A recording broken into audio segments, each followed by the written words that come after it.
Welcome to fishing brothers. నమస్తే. నాకు తెలిసిన ఒక అన్న ఫోన్ చేసి, తమ్ముడు నాకు కొన్ని చేపలు పడ్డే క్యాంపింగ్ చేద్దాం రా అన్నాడు. మనకు కూడా పని చెప్తే ఒళ్ళొంగదులే గానీ ఇలాంటి ముచ్చట చెప్తే చాలు బండి నా మాట కూడా ఎందుకు చక్కగా వాగులోకి దోలుకొత్తది. ఇక అన్న ఎప్పటి నుంచి పడుతుండో ఏమోలే గానీ చేపలు మాత్రం బానే పట్టిండు. బాబాయ్ అసలు విషయం చెప్పడం మర్చితిని. నేను ఇప్పుడు దాకా ఫిషింగ్ చేయడానికి పోయిన ప్లేస్లలో కొన్ని ప్లేసులు నాకు జబర్దస్త్ నచ్చినాయి. ఇక నచ్చిన ప్లేస్లలో ఒక్కొక్క రోజు ఒక్కొక్క క్యాంపింగ్ చేద్దాం. మీకు ఫిషింగ్ వీడియోలు ఇష్టమా, క్యాంపింగ్ వీడియోలు ఇష్టమా కింద కామెంట్ చేయండి, నేను తెలుసుకుంటా. బాబాయ్ ఇక పడ్డ చేపలలో లేత చేపలని 2 ఏరకొచ్చిన. బాబాయ్ ఫ్రైకి పెద్ద చేప కంటే చిన్న చేపలే టేస్ట్ ఉంటాయని చెప్తారు. ఇక ముక్కలు కోసి మాల్ మసాలాలు గట్టిగా పట్టించిన. మీరు కూడా చూడండి.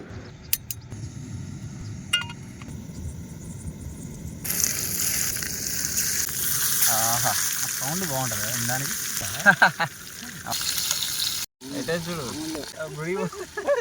ముక్కలు కూడా జబర్దస్త్ గాలినాయి. ఇదే ఫుల్ వీడియో మన యూట్యూబ్ ఛానల్లో ఉంది, చూడనోళ్ళు వెళ్ళి చూడండి. ఇక మన వీడియో నచ్చింది అనుకుంటున్నా. నచ్చితే లైక్ చిన్న కొట్టండి, గంటను గట్టిగా గుద్దండి. ఇంకో ఖతర్నాక్ వీడియోతో మళ్ళీ కలుద్దాం. రైట్ మళ్ళా.